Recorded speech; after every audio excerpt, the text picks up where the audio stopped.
பொம்மை காரு, பொம்மை rail, remote plane எல்லாம் வாங்கி வச்சிருக்கேன். உட்காந்து கல்ல கல்ல கல்ல கல்லன்னு விளையாண்டுக்கிட்டு இரு. தேவையில்லாம குறும்புத்தனம் பண்ணி அந்த கிளடு கட்டையில டயர்ட் ஆக்கிறாத. சொன்னதை சமத்தா கேட்டுக்கிட்டீங்கன்னா வரும்போது குச்சி மிட்டாயும் குருவி ரொட்டியும் வாங்கிட்டு வருவேன். ஓகே ஓகே என்ன இது புள்ள.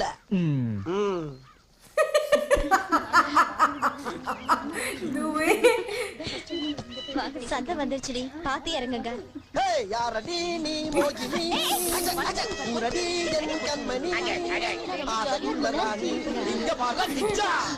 ஏய் ராஸ்கல், ஏன்டா தட்ட? ஏன் கோவப்படுற? வேணும்னா நீ தட்டிக்க. என்னடா சிரிப்பு? இல்ல ஓட்ரஸ் நான் போட்டு பார்த்தா எப்படி இருக்குன்னு நினைச்சு பார்த்தா சிப்பு வந்துச்சு.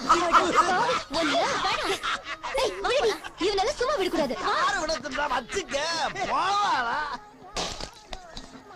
மாமா, ஒரு ராஸ்கல் என்ன கிண்டல் பண்ணிட்டான். யாரவன்? பாருங்க